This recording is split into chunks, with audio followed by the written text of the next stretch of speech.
படிக்கும் பொழுது teacher homework செய்யலைன்னா அடிப்பாங்க, அந்த கோயிலில் போய் குங்குமம் வச்சுக்கிட்டா அடிக்க மாட்டாங்கன்னு என் ஃப்ரெண்டு யாரோ சொல்றாங்க. அந்த கோயிலுக்கு போய் நான் அப்படி வச்சுக்கிட்ட உடனே என் தங்கச்சி வீட்டில் போய் பார்த்து சொல்லிருச்சு. ஏன்னா சிறு வயதிலிருந்து சாதி மதம் அற்றவர் என்று எங்க அப்பா குறிப்பிட்டிருக்கிறார். கடவுள் மறுப்பாளர்கள். அக்கா இப்படி போய் குங்குமம் வச்சுக்கிச்சுன்னு சொல்றாரு. கூப்பிட்டு கேட்கிறாரு என்னோட அப்பா, ஏமா குங்குமம் வச்சுக்கிட்ட? இல்ல இப்படி சொன்னாங்க. அப்புறம் ஒரு கடவுள் இல்லை அப்படிங்கறத எனக்கு விளக்குறார். ஏன் கடவுள் இல்லை, எப்படி விஞ்ஞான பூர்வமாக மனிதகுல வரலாறு வந்தது அப்படின்னு சொல்லி விளக்குறார். அந்த கோயிலை கடந்து போகும் பொழுதெல்லாம் எனக்கு பகுத்தறிவு என்னுடைய மன சிந்தனைகளில் வந்து கொண்டே இருக்கும். அந்த கோயிலுக்கு வெளியில இந்துத்துவ கோட்பாடுகளை எழுதி அது பக்கத்துல ஒரு மயில் கல் இருக்கு, அதுக்கு பெயிண்ட் அடிச்சு என்ன சுயம்பு பிள்ளையார்னு எழுதி வச்சிருக்காங்க. எனக்கு ஒரே ஆச்சரியமா போச்சு. அந்த எழுதிட்டு இருந்தேன், அந்த பெயிண்ட் அடிக்கிற நேரத்துல நான் போறேன், என்னங்க யாரை நீங்க எழுதுறீங்க அப்படின்னா, இல்ல நாங்க வந்து ஒரு என்ஜிஓ மாதிரி வச்சிருக்கோம், எல்லா கோயில்களுக்கும் இலவசமா பெயிண்ட் அடிச்சு இந்துத்துவ கருத்துக்களை நாங்கள் எழுதுகிறோம் என்று சொல்லுகிறார்கள். உங்களுடைய கொள்கை தான் என்ன என்ஜிஓல பண்றீங்கன்னா, ஏழை பிள்ளைகளுக்கு நோட்டு புத்தகம் தரும், இலவசமாக பகவத்கீதை தரும், யோகாசனம் சொல்லி கொடுக்கிறோம் என்று சொல்லுகிறார்கள். இவ்வளவுதான் அவங்களுடைய செயல்பாடு. அப்ப ரத்த தானத்தை பற்றி ஊக்குவிக்க எல்லாமே நல்ல கருத்து தானே, செய்யட்டுமே அப்படின்னு மக்கள் விடுறாங்க. ஆனால் எப்படி ஒரு விஷமத்தனத்தை ஒரு சின்ன ஒரு ஆள் உயரம் கூட கிடையாது அந்த செவ்வறு, அப்படி ஒரு இடத்தில் கூட அவர்களுடைய கருத்தை புகுத்துவதற்காக திட்டமிட்ட வேலைகள் செய்து கொண்டிருக்கிறார்கள். வாரணாசியிலிருந்து தமிழகத்திலிருந்து போய் சேர்ந்த வாரணாசியில் இருக்கக்கூடிய அகோரிகளை, அங்க இருக்கக்கூடிய சாமியார்களை கூட்டிட்டு வந்து ஒவ்வொரு ஊருக்கும் 20 பேர் அமைச்சு அங்க இருக்கக்கூடிய மாரியம்மன் கோயில் சாதாரண கோயில்கள்ல இல்லத்துக்குள்ள இருக்கக்கூடிய இல்லத்தரசிகள் மீது பிரச்சனையை தீர்க்கிறோம். ஒருத்தர் போய் உட்கார்ந்துக்கிறார், உங்க பிரச்சனை எல்லாம் வந்து என்கிட்ட சொல்லுங்க, நான் சரி பண்றேன். அப்படி அவர்கள் வெறும் கருத்தோடு மேடையோடு கொள்கையோடு இல்ல கருப்பு சட்டங்களோடு நிறுத்தாமல் ஒவ்வொரு இல்லத்திற்குள்ளும் இந்துத்துவத்தை புகுத்துவதற்காக ஒவ்வொரு இல்லத்திற்குள்ளும் அவர்கள் விஷமத்தனமாக நுழைவதற்காக திட்டமிடுகிறார்கள் என்பதை ஒவ்வொரு இடத்திலும் தோழர் அவர்கள் அம்பலப்படுத்திக் கொண்டு வருகிறார். இன்றைக்கு சமூக சூழலில் இந்துத்துவம் சனாதானம் இந்துத்துவ கொள்கையின் அடிப்படையில் இந்து ராஷ்டிரத்தை அமைக்க வேண்டும் என்ற RSS தீர்மானம், RSS கொள்கையை கரத்தில் ஏந்தி வழிநடத்தி கொண்டிருக்கக்கூடிய பிஜேபியினுடைய அராஜகம், பாசிச கொடூரம், இதை அனைத்தையும் மிக தைரியமாக அவர்களை நடுங்கச் செய்யும் குரலாக வெளிப்படுத்தக்கூடிய ஒரே தலைவராக நமது தலைவர் இருக்கிறார். ஒவ்வொரு இடத்திலும் நமக்கு அவர் தாய் சிறுத்தையாக என்று நமக்கு முன்னால் பேசிய தோழர் சொல்றதை போல நமக்கு தாயாக நின்று நம்மளை வழி நடத்துகிறார். கண்டபடி சுமை ஏற்றினால் வண்டி மாடு கூட சண்டி செய்யும், அளவுக்கு அதிகமாக பொதி ஏற்றினால் கழுதை கூட எடக்கு செய்யும், தொட்டு தொட்டு நோண்டி கொண்டிருந்தால் புழு கூட நெண்டி எதிர்ப்பை காட்டும், தொடாமலேயே கொலவி கூட துரத்தி துரத்தி கொட்டும். அப்படி விலங்குகள் கூட அநீதிக்கு எதிராக தங்கள் மீது சுமத்தப்படுகின்ற அடக்குமுறைக்கு எதிராக வெகுண்டு எழும் தருணத்தில் நமது மக்கள் மீது காலம் காலமாக செலுத்தப்பட்டு வரும் அநீதிக்கு எதிராக ஒன்று திரள வேண்டும். யாரோ ஆகாயத்தில் இருந்து தேவ தூதர்களோ தேவதைகளோ அசகாய சூரர்களோ நம்மை வந்து காப்பாற்றப் போவதில்லை. ஆங்காங்கே தீ கங்குகளாய் சிதறி கிடக்கின்ற நாம் ஒன்றிணைந்து ஒன்றாக தீ பிழம்பாக மாற வேண்டிய அவசியத்தில் இருக்கிறோம். அப்படி நாம் ஒன்றிணையும் பொழுது, அமைப்பாக மாறும் பொழுது காலம் நமக்கு ஒரு தலைவரை அடையாளம் காட்டும். அப்படி காலத்தால் அடையாளம் காட்டப்பட்ட தலைவர்தான் காரல் மார்க்ஸ். அப்படி காலத்தால் அடையாளம் காட்டப்பட்ட தலைவர்தான் டாக்டர் அம்பேத்கர். அப்படி காலத்தால் அடையாளம் காட்டப்பட்ட தலைவர்தான் பெரியார். அப்படி இன்று நம் காலத்தால் அடையாளப்பட்டு காட்டப்பட்டிருக்கக்கூடிய தலைவர்தான் தோழர் தொல் திருமாவளவன் அவர்கள்.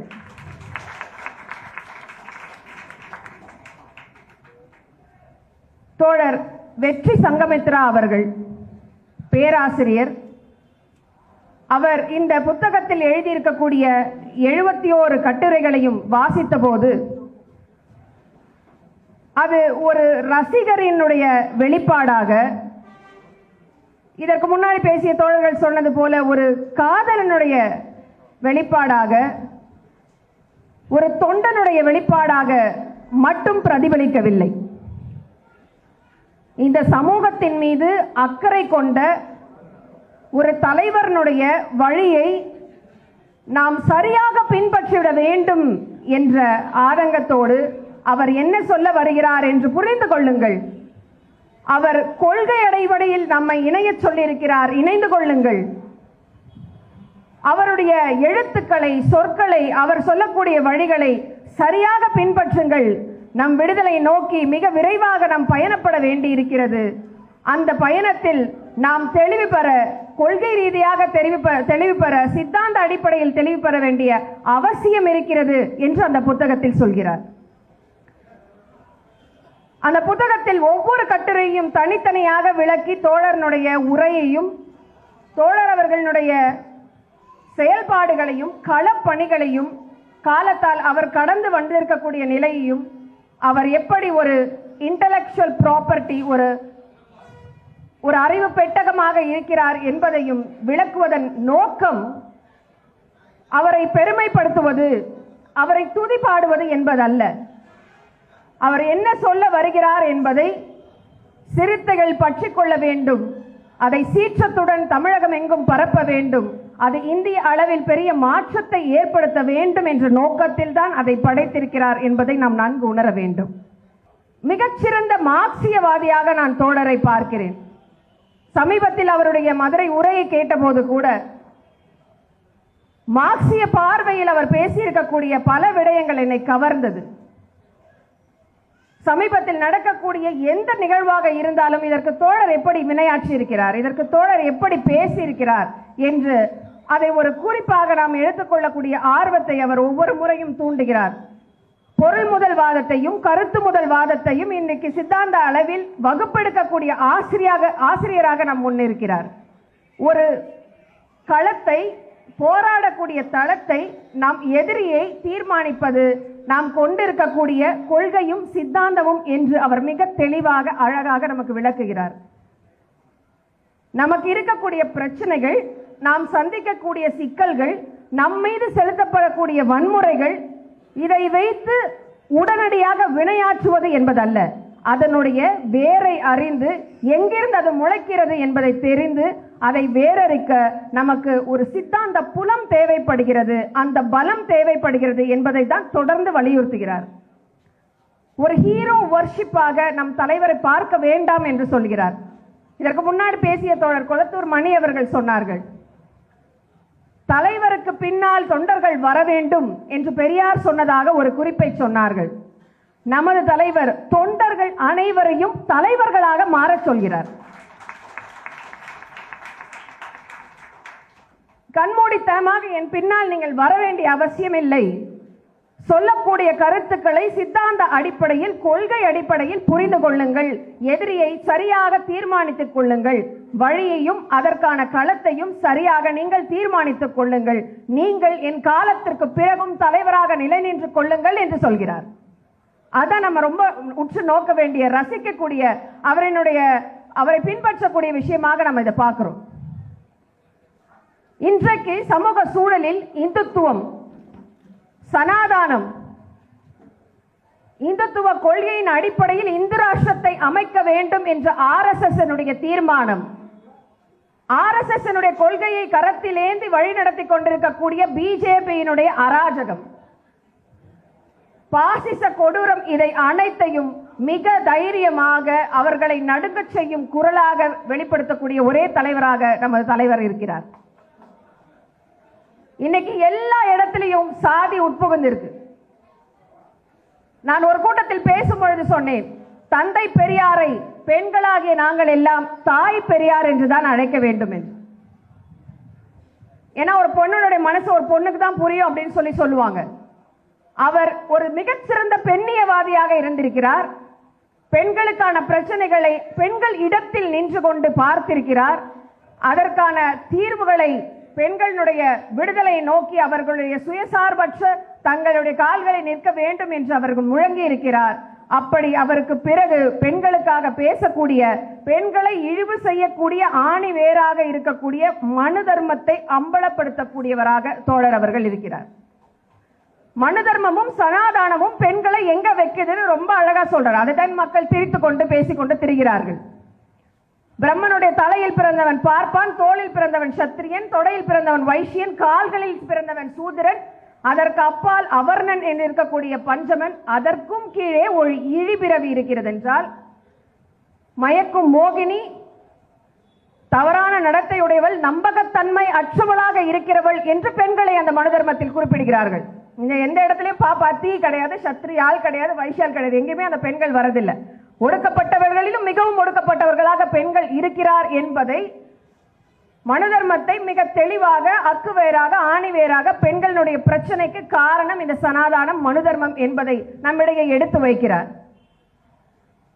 இதிகாச புராணங்களில் பெண்களை எவ்வளவு இழிவாக பேசி இருக்கிறார்கள். அது சனாதனத்தை ஏந்தி கொண்டிருக்கக்கூடிய ஆவணங்களாக இருக்கிறது என்று அதை தவிர்க்க சொல்லுகிறார், அதை உணர சொல்லுகிறார்.